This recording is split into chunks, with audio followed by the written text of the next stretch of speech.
जी, अस्सलाम वालेकुम। हमसे पूछा जाता है कि जीएसटी का रजिस्ट्रेशन प्रोसेस जो है उसके अंदर हम कैसे रजिस्टर हो सकते हैं। डिपेंड करता है सेल्स टैक्स ऑन सर्विसेज की बात हो रही है या सेल्स टैक्स ऑन गुड्स की बात हो रही है।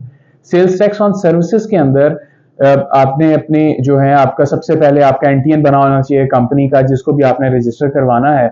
उसके अलावा बैंक अकाउंट ओपन हुआ हो ताकि वहां पे हमने बैंक की एंट्री भी करनी होती है। इलेक्ट्रिसिटी बिल जो है वो भी वहां पे एंटर करना होता है, इलेक्ट्रिसिटी बिल भी चाहिए। ये सारी चीजें रिक्वायर्ड हैं। ये सारी चीजें होंगी तो आप उसके बाद सेल्स टैक्स ऑन सर्विसेज के अंदर रजिस्टर हो सकते हैं। कैटेगोरिकली अगर देखा जाए तो मैं आपको सेल्स टैक्स ऑन सर्विसेज का पहले बता देता हूँ, फिर सेल्स टैक्स ऑन गुड्स का बता देता हूँ।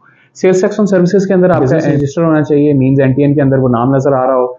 उसके बाद आपके बिजनेस प्रेमिसेस होने चाहिए, आया कि वो लीज्ड हैं या सेल्फ ऑन्ड हैं। उसके बाद आपका बैंक अकाउंट ओपन हो।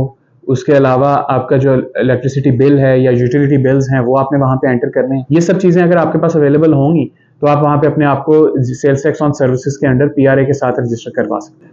और सेल्स टैक्स ऑन गुड्स के अंदर सबसे पहले आपको डिपेंड करता है मैन्युफैक्चरिंग कैटेगरी के अंदर जाना है या नॉन मैन्युफैक्चरिंग के अंदर। नॉन मैन्युफैक्चरिंग के अंदर आपकी ट्रेडिंग एक्टिविटीज भी आ जाती हैं। और इसके अंदर एक चीज देखने की जरूरत है कि आपको इसके लिए रिक्वायर्ड क्या क्या है। रिक्वायरमेंट अगेन वही है, यूटिलिटी बिल्स आपके पास होने चाहिए, बैंक अकाउंट कि आपका बैंक अकाउंट ओपन हुआ होना चाहिए, जो बिजनेस नेम का है वो प्राइमरी अकाउंट्स वहाँ पे मार्क करने होते हैं या सेकेंडरी अकाउंट्स वो भी मार्क करने होते हैं कि कौन सा आप ज़्यादा यूज़ करते हैं बिजनेस पर्पजेस के लिए, कौन सा कम यूज़ करते हैं। ये सारी चीज़ें वहाँ पे होनी चाहिए। सेकेंडली इसके बाद सबसे पहले ये फिर देखने की जरूरत है, अगर तो आपने कमर्शियल इंपोर्टर का लाइसेंस लेना है तो आपने इंपोर्ट क्या क्या करना है।